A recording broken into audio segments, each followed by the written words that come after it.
Assalamualaikum warahmatullahi wabarakatuh. Alhamdulillahi rabbil alamin. Wabihi nasta'inu ala umuri dunya waddin. Wassalatu wassalamu ala ashrafil anbiya'i wal mursalin. Wa ala alihi wa sahbihi ajma'in, amma ba'd.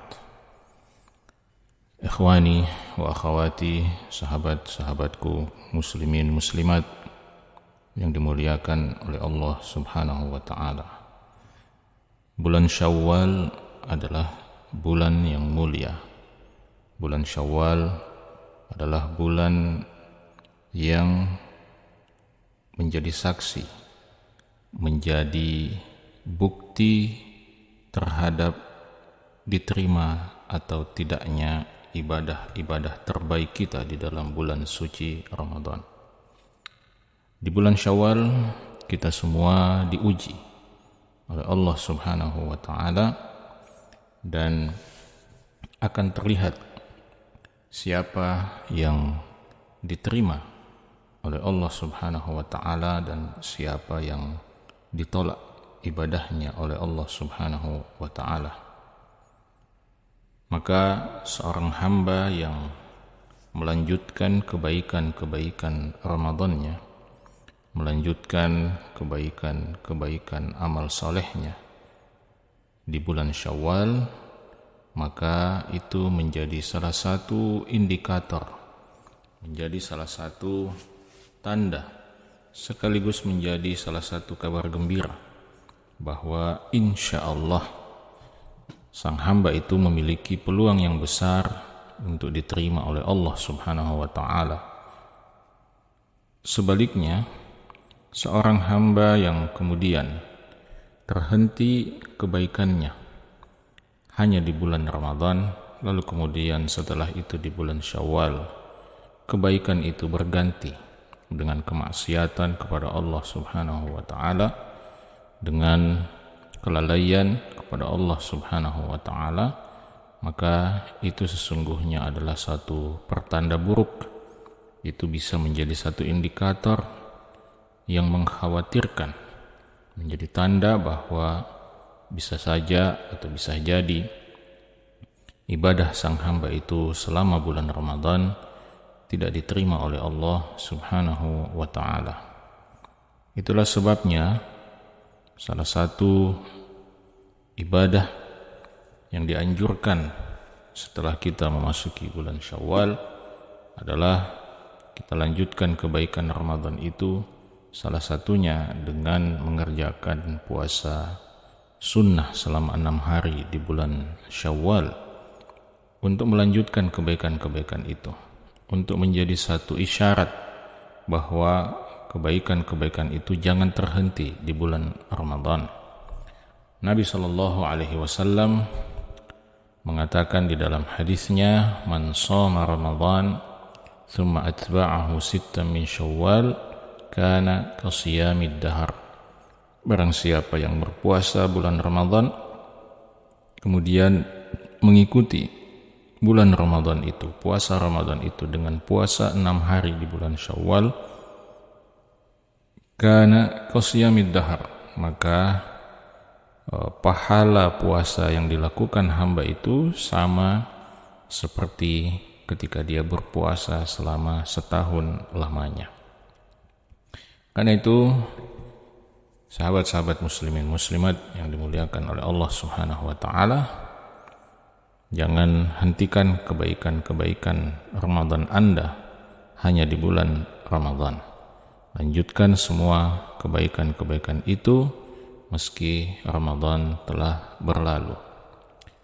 Sahabat-sahabat yang dimuliakan oleh Allah subhanahu wa ta'ala, bulan Syawal di dalam sejarah kaum muslimin ternyata juga dipenuhi dengan sejumlah peristiwa-peristiwa penting, dipenuhi dengan sejumlah kejadian-kejadian penting di dalam sejarah Islam.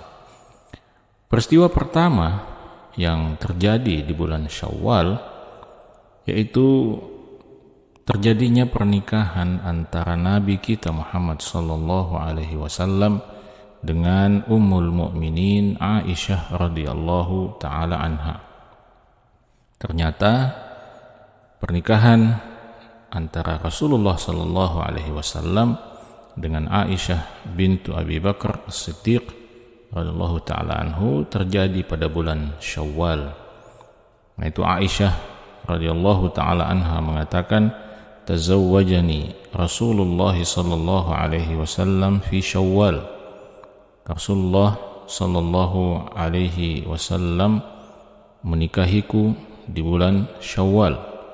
Wa bana bi fi Syawal, dan beliau menemuiku atau memulai melakukan hubungan pernikahan itu pada bulan Syawal. Fa ayyu nisa'i Rasulillah sallallahu alaihi wasallam kana ahdha indahu minni. Maka istri Rasulullah SAW yang manakah yang lebih beruntung daripada saya? Begitu kata Aisyah radhiyallahu ta'ala anha. Selain itu, peristiwa yang kedua yang juga terjadi pada bulan Syawal, bahwa di bulan Syawal inilah Allah Subhanahu wa taala mengizinkan kepada Nabi sallallahu alaihi wasallam untuk membersihkan kota Madinah dari orang-orang Yahudi Bani Qainuqa. Dijelaskan oleh Ibnu Sa'ad rahimahullahu taala, beliau mengatakan, wa kanat yawm as-sabt lin-nisfi min Syawal ala ra'si 20 syahran min mahajirihi sallallahu alaihi wasallam, bahwa peristiwa pembersihan dan pengusiran orang-orang Yahudi Bani Qainuqa yang berkhianat terhadap perjanjian dan kesepakatan dengan kaum muslimin itu terjadi pada hari Sabtu pertengahan bulan Syawal tahun 20 Hijriah. Jadi pada pertengahan Syawal Nabi SAW mengusir orang-orang Yahudi Bani Qainuqa yang berkhianat tersebut. Dan kita semua tahu bahwa pengkhianatan adalah salah satu kebiasaan dan tabiat yang mendarah daging pada orang-orang Yahudi sampai pada hari ini. Dan itulah sebabnya di masa Nabi SAW beliau mengusir orang-orang Yahudi Bani Qainuqa keluar dari Madinah lantaran pengkhianatan tersebut. Kemudian peristiwa penting ketiga yang terjadi pada bulan Syawal adalah peristiwa perang Uhud yang terjadi pada bulan Syawal di tahun ketiga Hijriah. Kita semua tentu mengetahui dengan baik seperti apa peristiwa perang Uhud, sebuah perang yang menjadi saksi kekalahan kaum muslimin menghadapi orang-orang musyrik setelah sebelumnya pada perang Badar Rasulullah SAW bersama para sahabatnya berhasil mengalahkan orang-orang musyrik. Peristiwa perang Uhud meskipun diwarnai dengan kekalahan kaum muslimin, tetapi memberikan pelajaran yang sangat banyak dan sangat berharga bagi kaum muslimin, memberikan pelajaran yang tidak mungkin bisa dilupakan oleh kaum muslimin sepanjang kehadiran mereka di atas muka bumi ini. Kekalahan kaum muslimin pada saat itu penyebab utamanya adalah ketika mereka menyelisihi apa yang diperintahkan oleh Nabi sallallahu alaihi wasallam ketika beliau memerintahkan agar supaya pasukan pemanah tetap berada di atas bukit dan tidak turun ke bawah untuk ikut serta mengambil harta rampasan perang, tetapi ternyata perintah itu dilanggar yang kemudian menyebabkan kekalahan. Dan itu menjadi pelajaran bagi kita semua bahwa siapapun yang menyelisihi perintah Rasulullah sallallahu alaihi wasallam, melanggar sunnah Rasulullah Sallallahu Alaihi Wasallam, maka dia terancam untuk mengalami kekalahan dalam hidupnya. Kemudian peristiwa yang kelima yang terjadi, peristiwa yang keempat atau yang kelima yang terjadi pada bulan Syawal adalah terjadinya Perang Khandaq yang terjadi pada bulan Syawal tahun kelima Hijriyah. Perang Khandaq atau yang dikenal juga sebagai Perang Al-Ahzab, perang sekutu, ya, perang antara kaum muslimin dengan pasukan sekutu yang menggabungkan kekuatan orang-orang Yahudi dan juga melibatkan orang-orang musyrik Quraisy dan orang-orang Romawi. Ini salah satu peristiwa perang besar yang diabadikan oleh Allah Subhanahu wa taala di dalam surah Al-Ahzab, di mana digambarkan bahwa pada saat itu para sahabat Nabi sallallahu alaihi wasallam berada dalam kondisi yang sangat tertekan, sehingga digambarkan bahwa ketika itu wa idz zaghatil absaru wa balaghatil qulubul hanajir. Rasa khawatir dan takut para sahabat itu menyebabkan pandangan mata mereka berbolak-balik dan hati mereka itu seakan-akan sudah hampir sampai ke tenggorokan lantaran rasa takut yang luar biasa. Wa tadhunnuna billahi dzununa, dan kalian sudah berasumsi macam-macam kepada Allah Subhanahu wa taala, dan itu adalah ujian dari Allah Subhanahu wa taala, yang kemudian atas kesabaran para sahabat ketika itu, maka Allah Subhanahu wa taala mengirimkan pasukan dalam bentuk angin yang kencang dan pasukan dalam wujud malaikat yang berperang bersama dengan mereka untuk mengalahkan pasukan sekutu atau pasukan Al-Ahzab. Peristiwa selanjutnya, peristiwa yang kelima yang terjadi di dalam bulan Syawal adalah terjadinya sebuah pertempuran yang dikenal sebagai Ghazwatu Hunain atau Perang Hunain. Perang ini terjadi setelah Nabi Shallallahu Alaihi Wasallam melakukan penaklukan terhadap kota Mekah, di mana dalam peristiwa Fathu Makkah itu mayoritas penduduk kota Mekah menyatakan masuk Islam, lalu kemudian sejumlah pemuka suku Hawazin dan Thaqif yang tidak bisa menerima kenyataan itu kemudian bersepakat berkumpul untuk memerangi kaum muslimin. Dan saat itu mereka dipimpin oleh pemimpin mereka yang bernama Malik bin Auf An-Nasri. Mereka keluar, mereka lalu kemudian ditemui oleh Rasulullah Sallallahu Alaihi Wasallam bersama dengan kaum muslimin.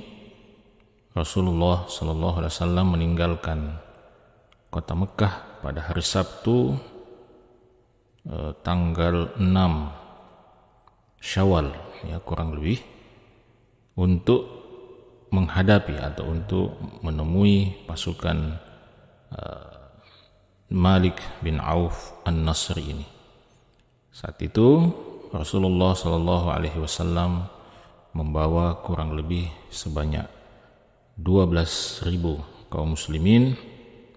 10.000 diantaranya adalah kaum muslimin dari kota Madinah, sementara 2.000 sisanya adalah orang-orang yang masuk Islam di Mekah. Dan peristiwa Perang Hunain ini juga salah satu peristiwa yang cukup dahsyat, ya, di mana pasukan kaum muslimin mengalami keguncangan dalam peristiwa ini, meskipun kemudian setelah itu Allah Subhanahu wa taala memberikan kemenangan kepada mereka sebagaimana yang disebutkan di dalam surah At-Taubah, laqad nasarakumullahu fi mawatin katsira wa yawma Hunain. Sungguh Allah Subhanahu wa taala telah menolong kalian dalam berbagai kesempatan. Wa yawma Hunain, termasuk di dalamnya dalam peristiwa Hunain. Dalam peristiwa Hunain itu kata Allah, idz a'jabatkum kathratukum falam tughni ankum syai'a. Dalam peristiwa Hunain itu kalian terlalu kagum dengan jumlah kalian yang banyak, tapi ternyata jumlah yang banyak itu sama sekali tidak berguna untuk kalian. Dan kemudian seperti juga dalam perang-perang sebelumnya, Allah Subhanahu wa taala menurunkan pertolongannya kepada kaum muslimin, wa anzala junudan lam tarauha wa 'adzaba alladhina kafaru. Allah menurunkan tentara-tentara yang kalian tidak bisa melihatnya, dan Allah Subhanahu wa taala mengazab atau menyiksa orang-orang kafir. Nah, sahabat-sahabat sekalian, itulah sejumlah peristiwa penting yang terjadi di masa Nabi SAW di bulan Syawal ini, yang menunjukkan pada kita bahwa bulan Syawal adalah bulan yang istimewa di dalam kehidupan kita kaum muslimin. Bulan yang diwarnai dengan rasa syukur atas usainya kita menunaikan ibadah di bulan Ramadan, bulan yang diwarnai dengan berbagai macam ibadah. Dan di dalam sejarah ternyata bulan Syawal juga adalah bulan yang diwarnai dengan sejumlah kemenangan-kemenangan kaum muslimin. Demikian, semoga bermanfaat. Assalamualaikum warahmatullahi wabarakatuh.